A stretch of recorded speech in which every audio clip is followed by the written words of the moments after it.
Good morning and welcome to Rising. We've got another great show for you today. Thanks so much for tuning in. I am so pleased to be joined once again by Marianne Williamson in the co-hosting chair. So nice to see you, Marianne. Thank you, Robbie. Nice to see you at this critical moment in our nation's history. Very pivotal. Very pivotal. What's on your radar today? Happy to tell you. Well, major news broke yesterday. President Donald Trump announced he was moving closer to finally ending the awful war between Russia and Ukraine. Now, Trump wrote on Truth Social he had spoken with Russian President Vladimir Putin about bringing an end to this horrible conflict, which has resulted in thousands of unnecessary deaths on both sides. Trump said he agreed to visit Russia, and Putin agreed to visit the U.S.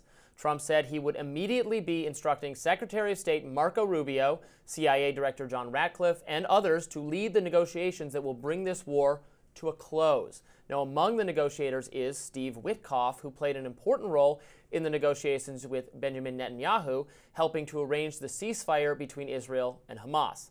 It's good to have him on the team. Trump wrote, now, quote, "Millions of people have died in a war that would not have happened if I were president, but it did happen, so it must end. No more lives should be lost." Trump added he would speak immediately with Ukrainian President Volodymyr Zelensky about negotiating an end to this war. Trump reiterated his stance in a news conference when asked about whether Ukraine would be willing to make peace. Let's watch. Do you view Ukraine as an equal member of this peace process? It's an interesting question. I think they have to make peace. Their people are being killed, and I think they have to make peace. I said that was not a good war to go into, and I think they have to make peace. That's what I think.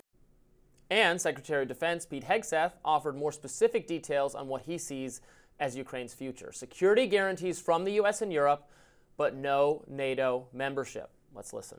The United States does not believe that NATO membership for Ukraine is a realistic outcome of a negotiated settlement. Instead, any security guarantee must be backed by capable European and non-European troops.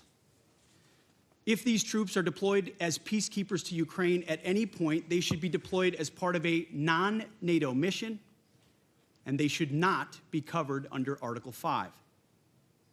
There also must be robust international oversight of the line of contact.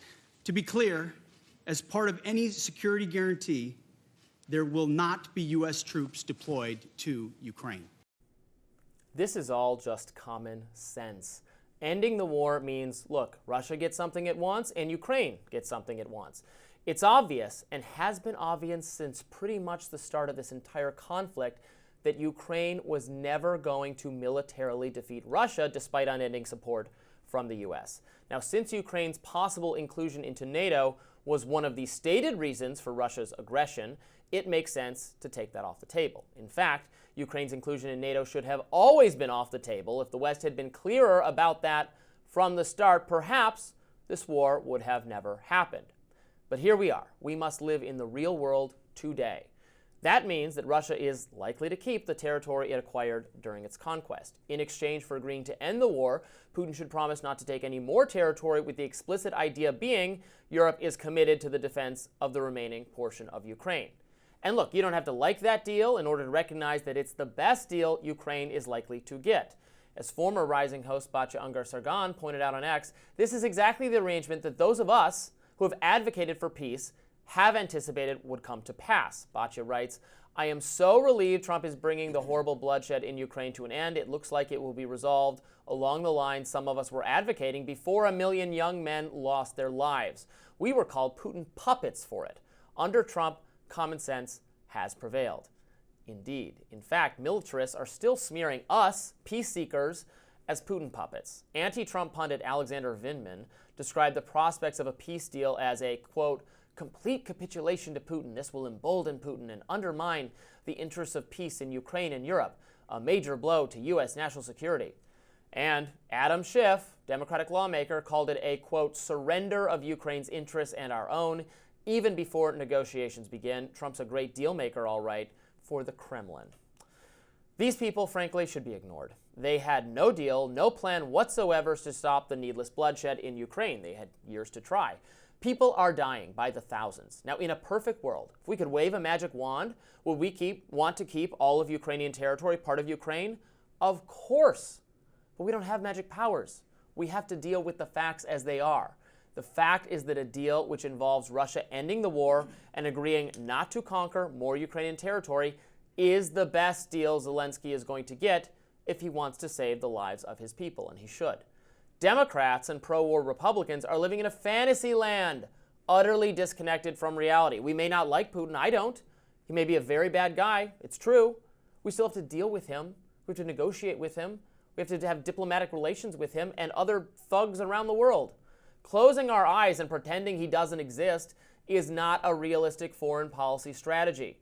Pretending Putin doesn't exist, though, by the way, was former President Joe Biden's actual strategy. News broke yesterday that for 3 years, Biden never once spoke with Putin. As independent journalist Michael Tracy pointed out, that's crazy. Quote, "Whatever else is true, it's completely absurd that today is the first publicly acknowledged time that the U.S. and Russian presidents have spoken in 3 years. That alone is a significant shift and a common sense point for Trump." Common sense is back. Under Trump, the U.S. will pursue a foreign policy of realism and of peace. So look, Marianne, here we are. Hopefully this will bring an end to the conflict. And I know what a lot of people are going to say. We don't want to give Putin even an inch. And I get that thinking. I really do. But it's reality. And reality is Ukraine cannot continue to hold out against Russia, even with our support and even with our monetary aid. They're going to mow down all of their people. This is, I think, the best deal that there can possibly be to end the killing.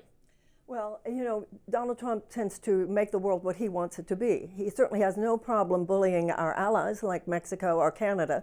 But when it comes to Putin, hey, babe, let's talk. And Putin promises. I love how even when you just read what you just read, Putin promises. I think the American people need to understand how betrayed Ukraine has been by the United States in this situation, including from the very beginning. They will get a worse deal now than they would have gotten if they had never fought this war. I agree with that. I agree with, yes. So no one on either side of the political spectrum we should gave be them hope that they could self-congratulatory. kick Russia out of their country. Well, here's money and weapons, and Absolutely. then of course that was going to run out eventually. That part is true. Boris Johnson going there, the Naftali Bennett, etc. And this all had to do. The American people need to understand what happened here. Yes, we gave $177 billion, but that was mainly money to our own defense contractors. This was from the very beginning a scheme that had to do with the U.S. defense industry wanting to get rid of all that equipment so they could buy some more. And something you left out, Robbie, was that the president is now saying that Ukraine owes us that $500 billion in rare earth minerals, which is really maybe it was a loan. So no. Painting.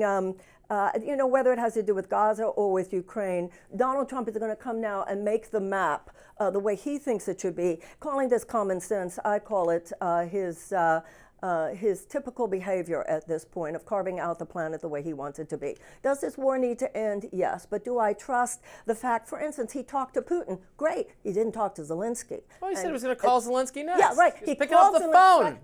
He called Zelensky and told him what he and Putin had decided.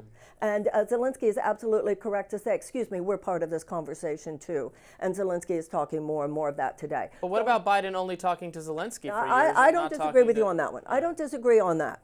You don't have, in order to disagree with Trump, that doesn't mean you have to agree with Biden.